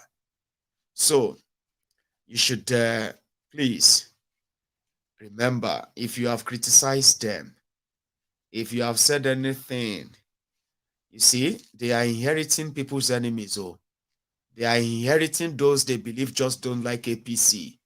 They call you enemies who want to set Nigeria on fire.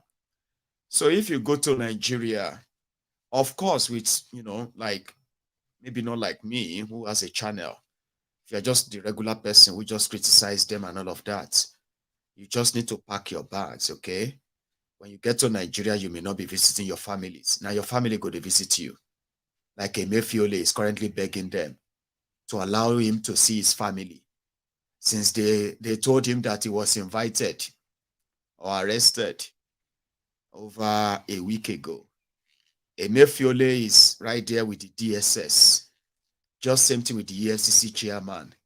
So if you are going to Nigeria and you are a regular critic of Ekolu Tinubu, I advise you to abort mission. You don't want to go and find out anyway. It's also up to you. You may just try to find out if your name is on their word of view. It's going to be a long journey. And I hope a lot of you are actually ready for it. The kidnappings are back. The kidnappers are back. The Boko Haram, they are back. The killings back. And all the fraudulent propagandas are also back.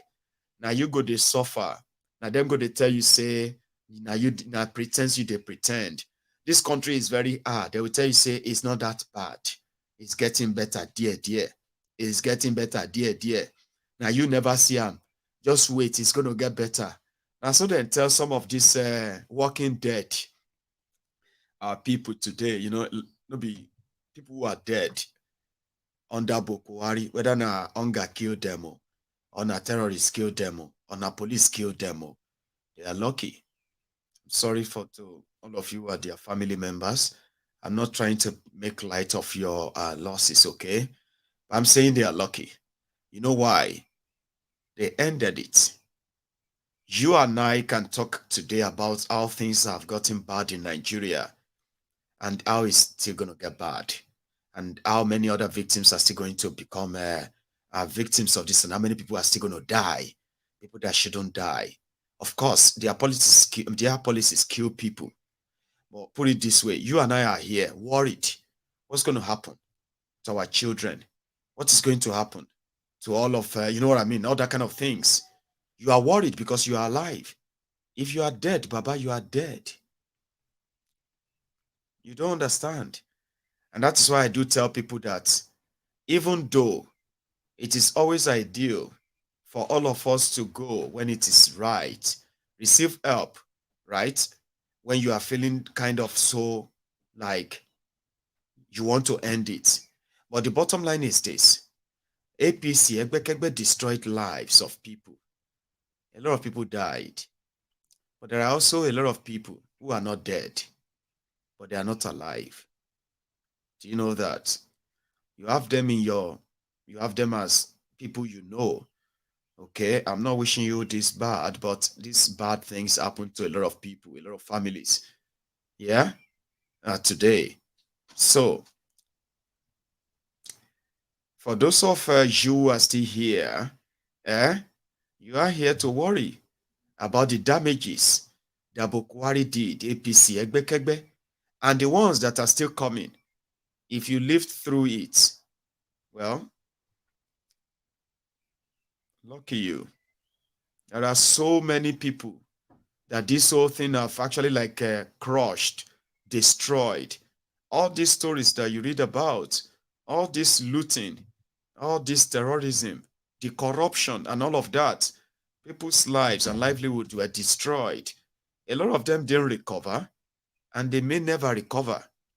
For those who have died, you can just say, okay, maybe they are not here anymore, but there are those who are still here, but they are not dead. They are no longer in any way themselves anymore. They may never be, because there's no sign that things are going to probably simmer or change. You are just going to have to change the way you adapt to it. And I think that's pretty much what I see. So, as it stands, please don't make yourself a victim or somebody want to find out how bad it is right now. So, going forward, in all of this, there are people who still believe, that still believe that Mayegun, it is still not over. And I love to kind of indulge people like that because, it takes so much for so many people to hold on to Nigeria this long. A lot of people have seen the damages long time ago, but somehow they kept telling themselves that maybe, just a little bit more, things may get better, or things may kind of take a different turn, but they just keep taking the bad and the worst and the worst and the worst turn, right?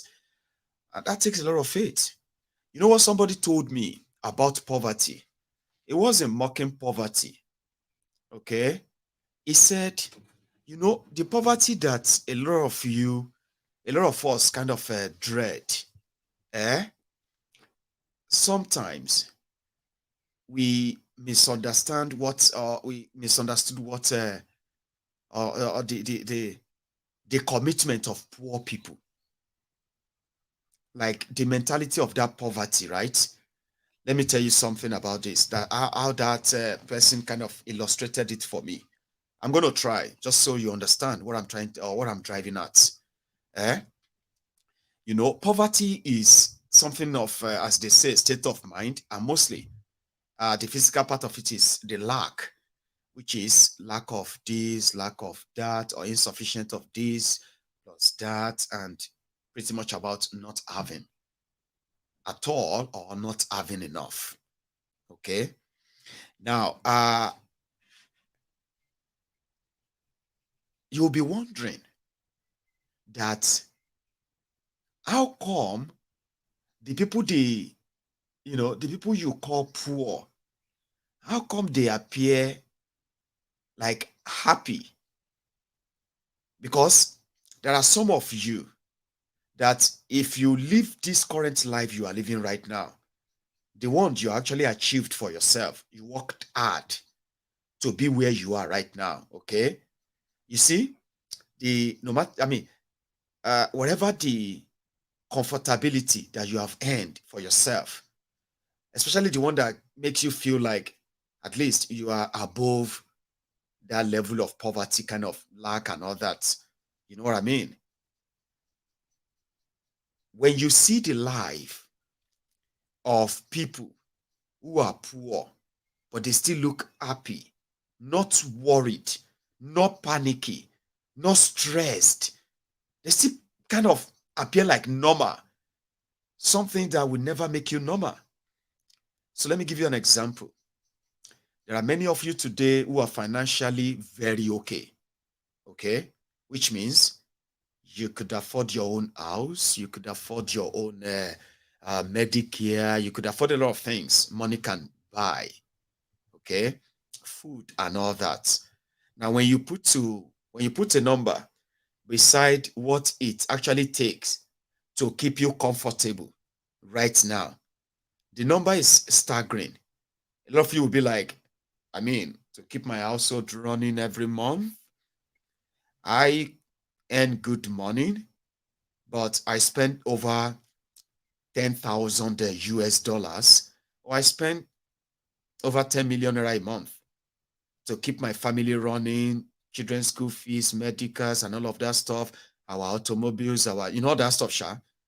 There are people like that. They will say they spend that much. Rich people.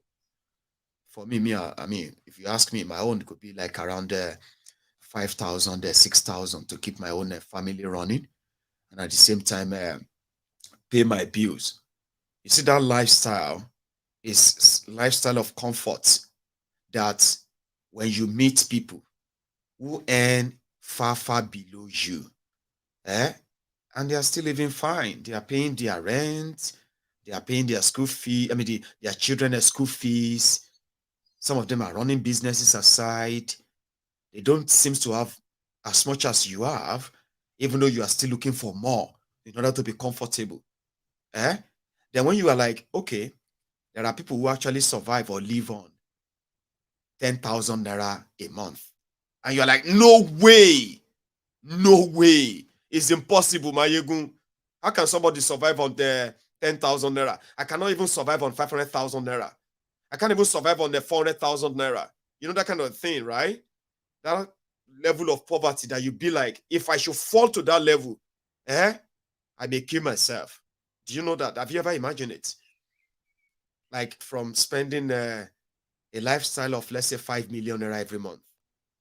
You earn it, or is your job, or is your money, or like you are okay, or I mean, like comfortable, sure you get. But just imagine where you have to like manage 100,000 naira.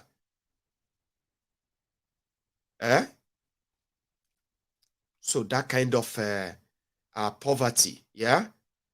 And then you see people so comfortable in that. Yeah. It's a state of poverty, yeah? Like it's kind of poor. But they're okay. They look at you like, what are you talking about? Are you saying 100,000 naira is too small? Look at this Mayegun. Do you think everybody will be like you, Ni? No, I'm not saying that. I'm not trying to give you a competition here. Okay? I'm just saying that poverty is a state of mind to start with, okay? And there are people who are very comfortable in that. Because when you say a normal life should not be somewhere you have to like manage 20,000 naira or 30,000 naira as minimum wage, and be thankful to those who did that to you. Be ready to defend them, because they could choose not to do that anyway, and nobody will do anything to them. So being so comfortable in that state is something of the mind that a lot of you will lose your mind. If you get downgraded from spending a lifestyle of 1 million naira every month, 2 million naira every month, downgraded to the lifestyle of 100,000 naira, you lose your mind. And you begin to ask yourself, how are the millions of people who have actually been living like that? How have they been surviving? How have they been kind of doing it? A lot of you are paying people who have family members, who have people mouth to feed. You pay them 20,000 naira, 30,000 naira. And somehow, when they talk about poverty, you come around to say, people can survive on little money. People don't need much. But you can't. Now, anyway, don't worry. It seems to be like a TED talk, motivational talk and the rest, okay? It's not. I'm just trying to like picture the level of poverty they created in Nigeria. Some of them that a lot of you support. And since it's pretty much about if I'm okay, you know, if it's not happening to me, it's not happening to anyone. I don't know. I just felt I should share that with you in that regard, okay? I'm going to go and leave. I initially wanted to take calls, but I feel like I can't take that much time anymore. So let's consider this as part of my own coming back, okay? So I would continue. Should I say, yeah? I would wish that this nightmare disappears, but it's not in any way. The lunatics, they have taken over the asylum, and here you are. They are breeding the colony of the enslaved. Now, a lot of us are going to fall into that, because you will think, maybe those who think that somehow they are vulnerable and they can't it's like they can't avoid it. So they will deal with it and call it their own destiny and whatever it is. like they did in 8 years of Bokwari. So it's a renewed, it's not renewed hope, it's called renewed slavery, the drama, and every other thing that comes with it. So I will be here to remind you the consequences of your choices, and I will also be here to wish those of you who still always kind of feel like there could be a glimpse of hope. I don't see one, okay? But maybe through your eyes, I'll help you keep faith.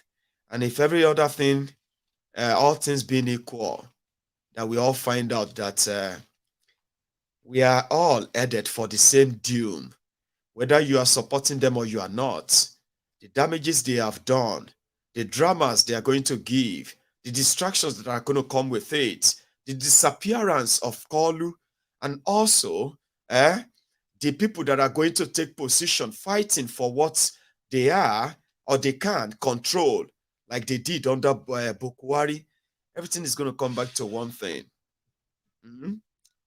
To prove the likes of Mayegun right, that after all said and done, the best and the ideal thing for Nigeria is for all of us to go our separate ways. And talking about going our separate ways, Nigeria won't be united because there's not going to be any sign of it. You don't unite in poverty, okay? Where you have poverty, there's going to be increased crime. There's going to be increased ethnic tension, tribal tension, religious tension. Poverty breeds hate. Poverty breeds all kind of animosity. And all you are witnessing in Nigeria today are man-made problems. And if you want them to go away, if you want an end to it, you need to kill the source. The source of all of this is that Nigeria fraudulently fused together in this sense, right? Needs to go. And even if you don't want it to happen, agitation is going to increase under these criminals. They break this, the campaign for the breakup of Nigeria is going to take even a kind of an aggressive approach under these criminals. The initial gra that they are currently pulling off, the initial distraction and the rest of that, they don't really last long. You can win you can kind of win or rig an election through propaganda. You can't rule a country by propaganda. APC, Egbekegbe represent division. They represent poverty, corruption, and destruction. And as long as Nigeria exists, the likes of APC, they will continue to suck and suck and suck our own blood, the blood of innocent people, before they suck yours. I hope and I pray that you will see that reality. There is only one way out. One way out. We should all sit together and discuss if we still want to be one country, under what arrangement or conditions, or we go our separate ways. So keep that as a reminder. I will see you some other time. So like I said, agitation, marginalization, state sponsored or state backed profiling, corruption, poverty, religious intolerance. These are symptoms of a failed country. Politicians are milking it, but they won't do so for long. Their lies and other manipulation, even their threats and state whatever capture, they can only succeed if at least they are fixing Nigeria. And they have no plan of fixing Nigeria. Since they have no plan, poverty will spread, angst will spread, hate will spread, and every other vice that has pitted Nigeria or pushed Nigeria to the precipice of breakup, they will spread. Agitation will not die down. Rather, they will take a new approach. Yoruba nation agitation will take a new approach, an aggressive one. That's what I'm saying. The Biafra referendum and the self-determination agitation will take another approach as well. seriously, it's going to be more aggressive. You see, the more the more failure that these criminals are dishing out, the closer the breakup of Nigeria is going to be. I know you still don't believe it's possible.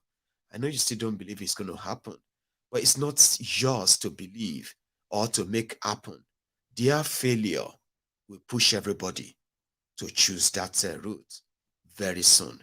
I mean, they've already proved enough, yeah, that today Nigeria is more divided. And a lot of us are asking that, please, before we turn around and begin to kill ourselves, can we at least pretend that we care for ourselves by calling for that national conversation? Let the Igbos leave.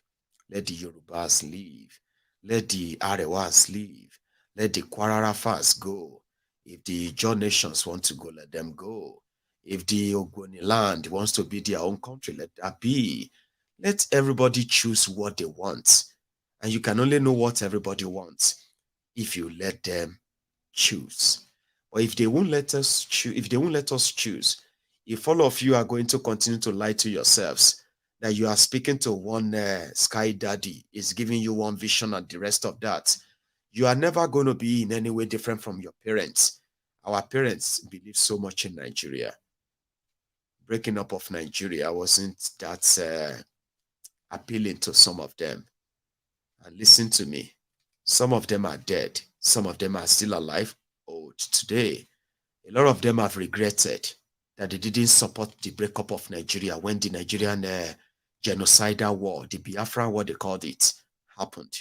I mean, I know some of you watching me right now, you were adults. Some of you even participated in the war, maybe not by carrying guns, but in your own way, supporting the troop who were going after those they called the rebels.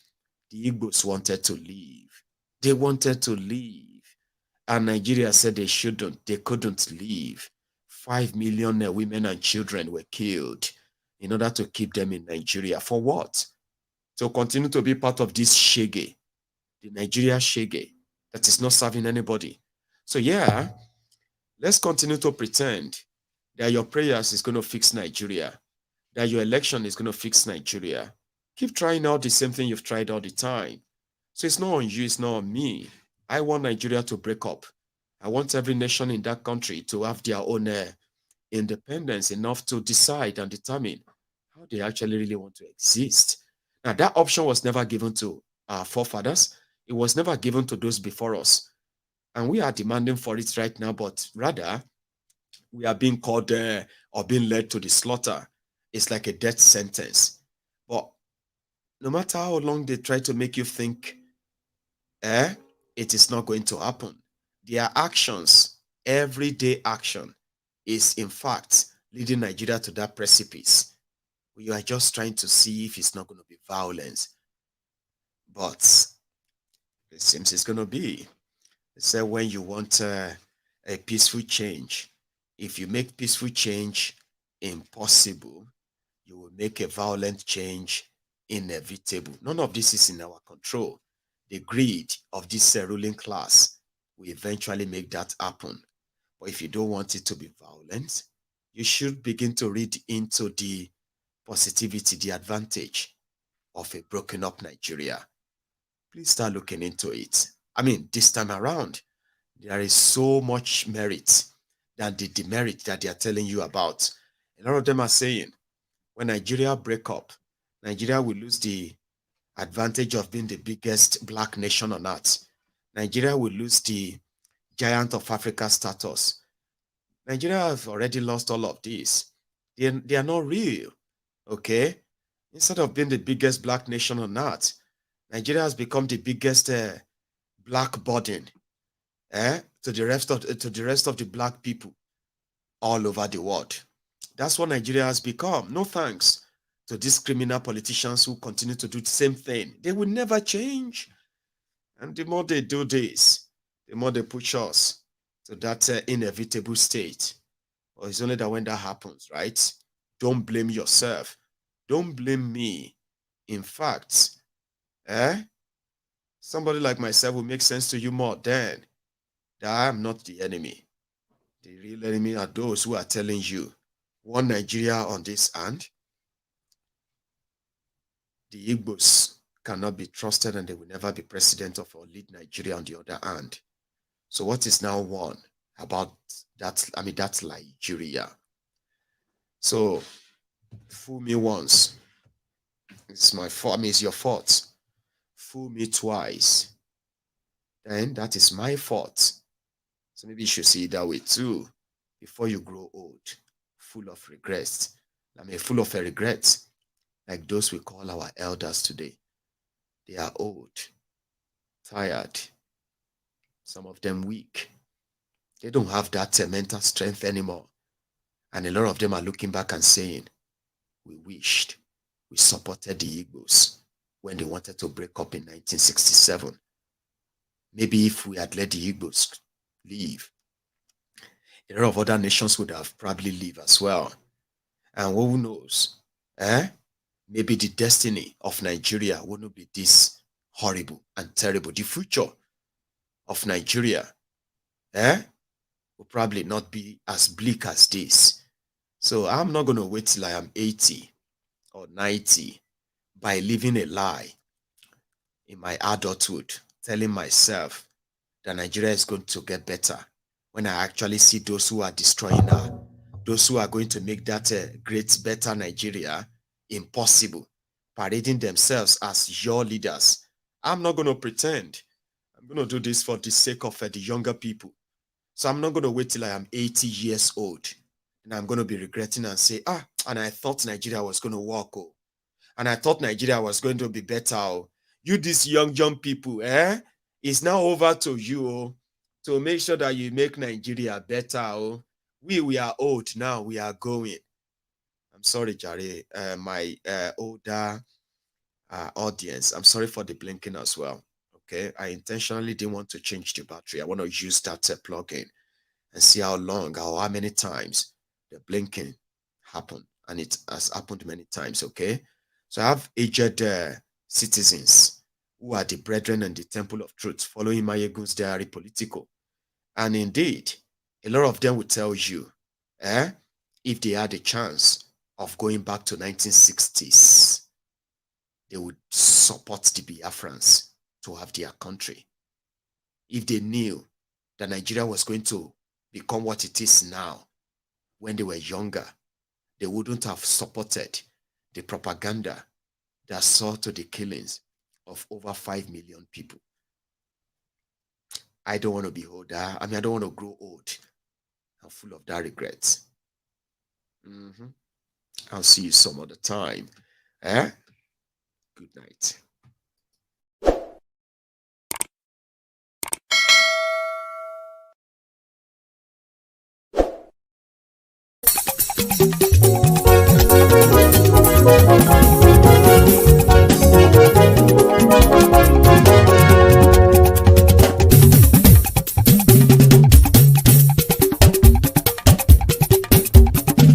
Mayegun làwa mọ̀ làmọ̀ tó dòdòdò.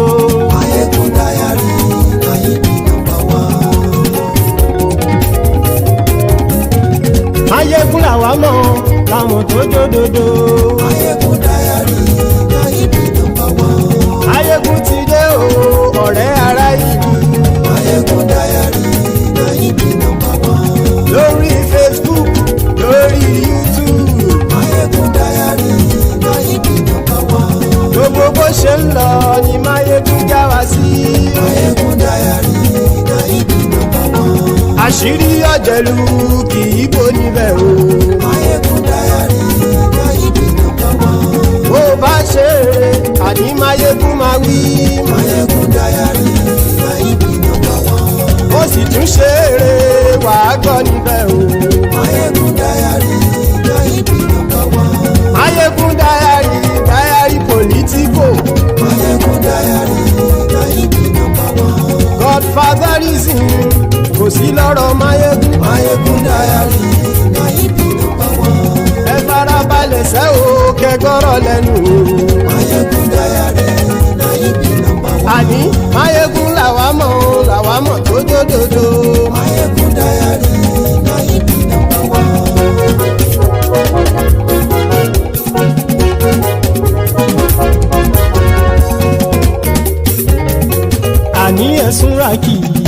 Máyégún ti dé. Máyégún ti dé. Ọ̀jẹ̀lú ẹ̀sùn ràkì. Máyégún ti dé. Àní ẹ̀sùn ràkì. Máyégún ti dé. Lórí Facebook. Máyégún ti dé. Àní ẹ̀sùn ràkì. Máyégún ti dé. Lórí YouTube. Máyégún ti dé. Àní ẹ̀sùn ràkì. Máyégún ti dé. Bọ́ bàbá gbé wúrẹ́. Máyégún máa wí. Àní ẹ̀sùn ràkì. Máyégún ti dé. Ijó ìgbádìyẹ. Máyégún máa wí. Àní ẹ̀sùn ràkì. Máyégún ti dé. Pẹ̀sìdó bá rúfin o. Máyégún máa wí. Àní ẹ̀sùn ràkì. Máyégún ti dé. Kí gómìnà kówó jẹ. Máyégún máa wí. Àní ẹ̀sùn ràkì. Máyégún ti dé. Ọlọ́pàá tí ń gba rìbá. Máyégún máa wí. Àní ẹ̀sùn ràkì. Máyégún ti dé. Aṣòfin tí ń rúfin o. Máyégún máa wí. Àní ẹ̀sùn ràkì. Máyégún ti dé. Òpùrọ́ olóṣèlú. Máyégún máa wí. Àní ẹ̀sùn ràkì. Máyégún ti dé. Ọ̀jẹ̀lú ẹ̀sùn ràkì. Máyégún ti dé. Àní ẹ̀sùn ràkì. Máyégún ti dé.